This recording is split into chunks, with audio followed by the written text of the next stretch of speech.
Olá, pessoal! Hoje trataremos sobre intertextualidade e metalinguagem, procurando observar como isso ocorre dentro dos textos aí, quando nós trabalhamos com a linguagem. Então vamos lá, professora Luísa trabalhando com intertextualidade. Para começar, vamos pensar nessa palavra intertextualidade. Vamos dividir essa palavra para nós entendermos melhor. Nós temos ali o prefixo inter.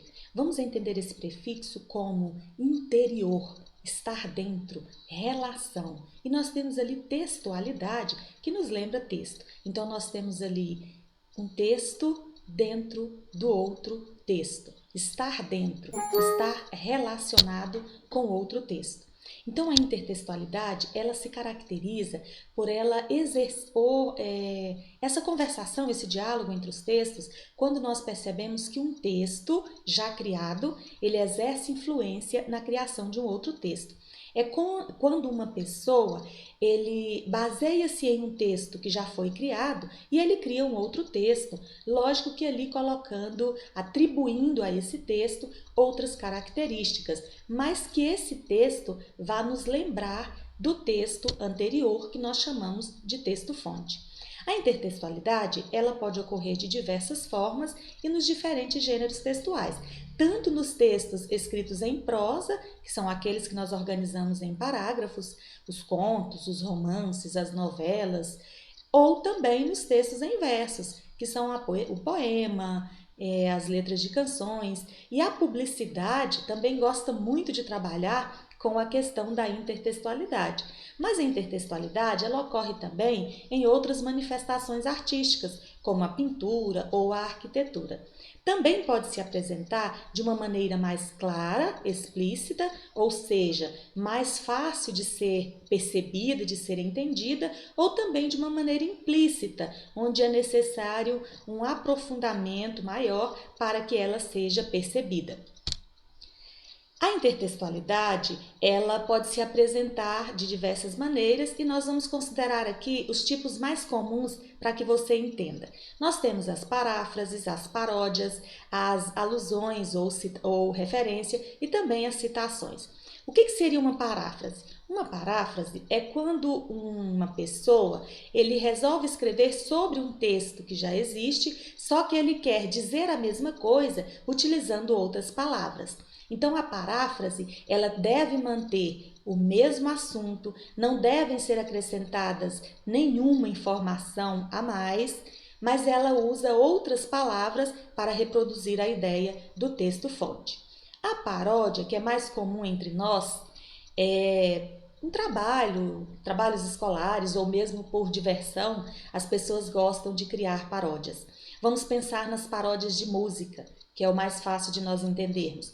Quando nós ouvimos uma música que não é exatamente aquela que você está acostumada a ouvir, mas que a melodia, o ritmo lembra de outra que você já tenha ouvido, nós falamos que ali nós temos uma paródia, que não ocorre apenas nas canções, né? Nós temos também paródias de poemas, né? E quando nós falamos de citação, a pessoa está escrevendo um texto e para embasar a ideia que ele está defendendo ali, ele lembra de algo que ele leu em um outro livro, em um outro texto, ele lembra de uma frase e ele coloca essa frase ali no seu texto para validar, para trazer uma informação a mais. Então essa frase não é dele, mas ele ouviu de outra pessoa. Então nós dissemos que ali há uma citação. A referência ou alusão. Você está lendo, por exemplo, um romance ou um conto, e dentro desse romance, desse conto, você percebe o autor mencionando um outro autor, uma outra obra, ou mesmo um personagem de outra obra. Aí nós fazemos referência à questão da alusão. Então, esses são os tipos mais comuns de intertextualidade. Mas o que eu quero que vocês entendam mesmo é o que é essa intertextualidade. É essa relação que se estabelece entre textos. Quando um texto já criado ele serve de inspiração para a criação de outros, nós chamamos de intertextualidade. Para facilitar, para que nós compreendamos, nós vamos trabalhar agora com alguns exemplos de intertextualidade. O poema Canção do Exílio de Gonçalves Dias é aí uma obra-prima da literatura e nós vamos perceber que ele serviu como texto-fonte, como inspiração para a criação de muitos outros textos. E nós vamos ver aqui um exemplo para nós entendermos. Nós temos ali a primeira estrofe do poema que diz assim: Minha terra tem palmeiras onde canta o sabiá. As aves que aqui gorjeiam, não gorjeiam como lá. E depois ainda temos as outras estrofes ali. Mas vamos perceber uma intertextualidade aqui, ou seja, um texto que foi criado tendo como fonte o poema Canção do Exílio de Gonçalves Dias. Minha terra tem palmares, onde gorjeia o mar. Os passarinhos daqui não cantam como os de lá. Esse é do Canto de Regresso à Pátria de Oswald de Andrade. Quem conhece o poema Canção do Exílio, ao se deparar com o Canto de Regresso à Pátria, automaticamente já lembrará de Canção do Exílio. Então, Canção do Exílio serviu como inspiração para que Oswald de Andrade escrevesse o Canto de Regresso à Pátria. Então, aqui é um exemplo de intertextualidade. Vamos ver mais alguns exemplos. Ainda sobre o poema Canção do Exílio de Gonçalves Dias, nós temos aqui uma história em quadrinhos. Gonçalves Dias, nosso céu tem mais estrelas, nossas várzeas têm mais flores, nossa vida mais amores. Minha terra tem palmeiras, onde canta o sabiá sou eu. Essa era a palmeira. Então, nós vimos ali uma relação com o texto Canção do Exílio de Gonçalves Dias. Foi uma história em quadrinho criada ali para mostrar a questão do desmatamento, né? Mas que está conversando com o poema Canção do Exílio. Vamos para mais um exemplo. Nós temos aqui uma propaganda publicitária, né? Temos aqui da Hortifruti. Percebemos ali um tomate e esse tomate tem uma boina sobre a cabeça. O que seria a cabeça, né? Sobre o tomate. E o nome diz ali, horta de elite. Se não for hortifruti, pede para sair. Quando nós vimos ali horta de elite, nós já pensamos no tropa de elite. Então, o produtor desse anúncio publicitário, ele trabalhou aí conversando com o filme Tropa de Elite. E ficou bem clara aí essa referência. Vamos para mais um? Também um anúncio da Hortifruti. A Hortifruti trabalhou várias campanhas aí, mantendo essa intertextualidade aí com alguns filmes. Nós temos ali a Hortifruti apresenta E o Coentro Levou, um clássico da Hortifruti. Quem conhece, quem já ouviu falar, já vai lembrar do filme E o Vento Levou, que é considerado aí um clássico do cinema. Então aqui também nós percebemos a intertextualidade. Eu havia falado sobre a questão da paródia de músicas, que é mais comum, e eu tomei a liberdade de citar aqui uma paródia que foi um trabalho de alunos do primeiro ano de uma escola, que eu não consegui identificar exatamente qual foi a escola, mas que eu usei aqui para que vocês entendam essa intertextualidade, por ser também um assunto que está aí muito atual, né? Observe o início. No dia em que saí de casa, minha mãe me disse: filho, vem cá. Cuidado com o coronavírus, ele é perigoso e pode te pegar. Logo no início, se nós estivéssemos ouvindo essa paródia sendo cantada, quando diz ali: no dia em que eu saí de casa, minha mãe me disse: filho, vem cá, certamente nós já lembraríamos da música que foi gravada aí por Zezé de Camargo e Luciano e que começa da mesma maneira.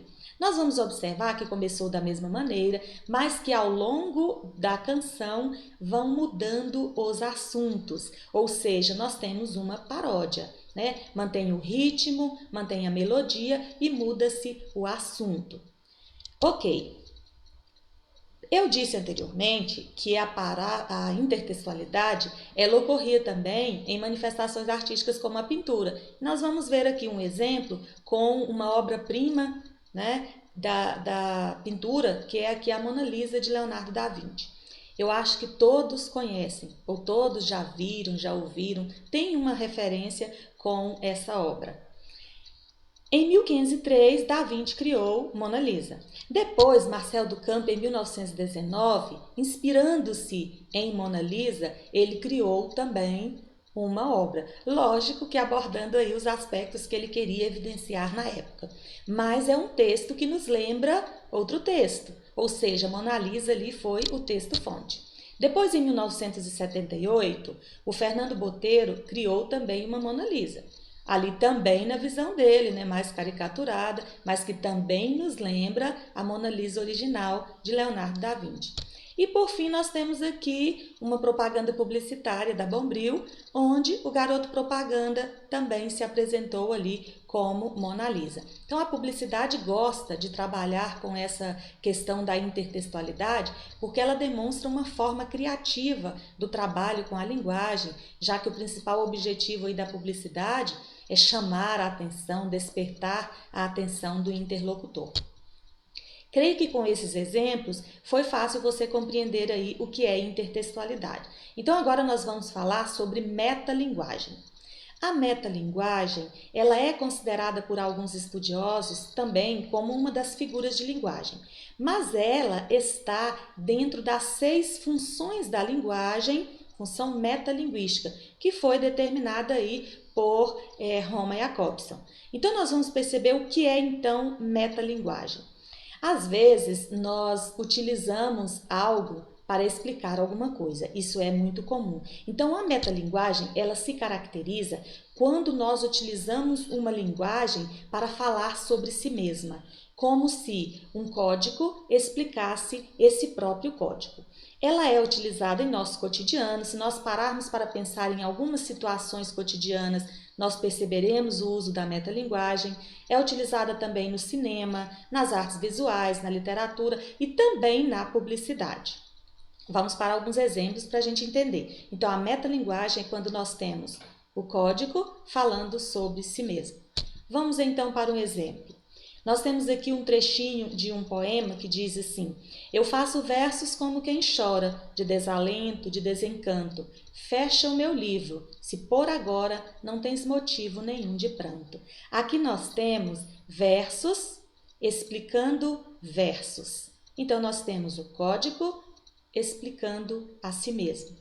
Mais abaixo nós temos ali um trechinho do Samba de uma Nota Só, e diz assim: eis aqui este sambinha feito numa nota só. Outras notas vão entrar, mas a base é uma só. Nós temos a letra de um samba dizendo que é samba, notas musicais falando de notas musicais. Então nós temos código explicando o próprio código. Isso é metalinguagem.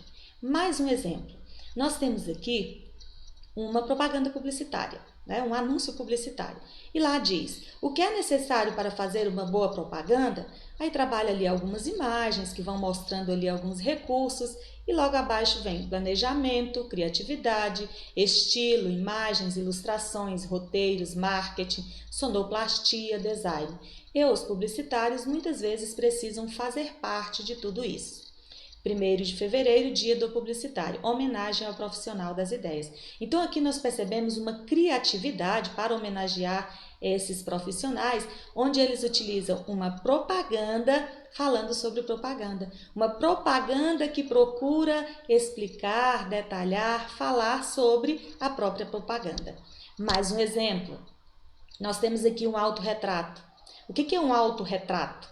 É quando a pessoa retrata a si mesmo. Então, nós temos ali um exemplo também de metalinguagem.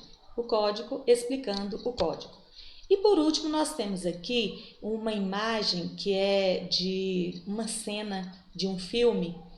E nós vimos ali que tem ali o personagem mais idoso que está ali lidando ali com um instrumento que é relacionado ao cinema e o menininho também com aquela fita ali que também nos lembra cinema. Então esse filme, ele representa a arte cinematográfica. Então nós temos o cinema falando sobre cinema, ou seja, o código explicando o próprio código. Então hoje nós trabalhamos aí com intertextualidade e metalinguagem. Creio que com os exemplos ficou fácil para você entender. Então vamos fechar nossa aula com a frase: toda alma é uma música que se toca. É uma frase de Rubem Alves. Até a nossa próxima aula.